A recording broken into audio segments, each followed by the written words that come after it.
squat bottom hold. This hold exercise is designed to improve your stability to reach the bottom of the pistol squat position.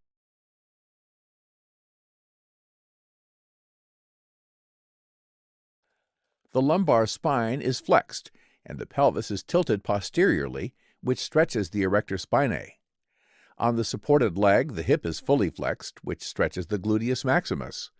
The knee is fully flexed, which stretches the vastus heads of the quadriceps femoris.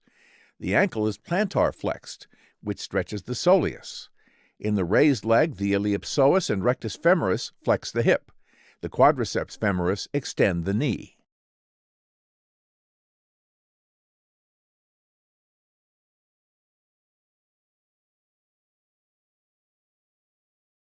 A very important factor for success in this exercise is flexibility of the hamstring muscle in yellow. To keep the leg in the air requires above average range. Common problem: lack of ankle mobility. Your ankle needs to flex enough to let your knee come forward over your toes. Common problem: lack of ankle mobility. Restricted ankle dorsiflexion does not allow the line of gravity of the body to extend beyond the foot, and as a result, exercisers fall backwards. Possible solutions to ankle limitations: elevation under the heel, temporary solution.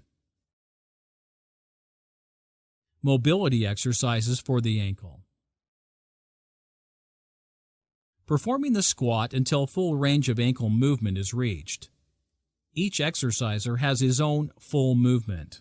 Activity. Bending forward stretches the hamstrings of the non-working leg beyond the average length.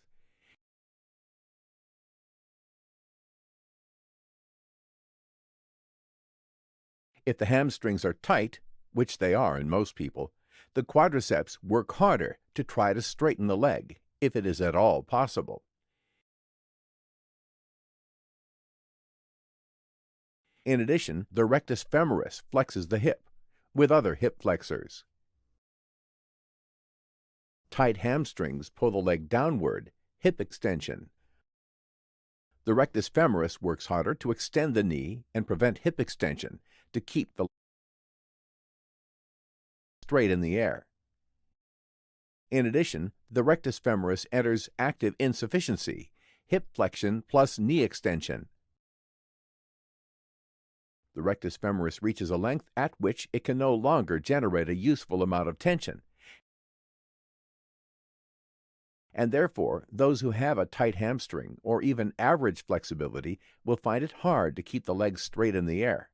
The hamstrings pull strongly and bend one side of the calf, and on its other side they pull the pelvis into posterior pelvic tilt. An interesting paradox is created here. Our muscles fight one another, one pulling and the other trying to pull in the opposite direction, even though it is already in a weak position.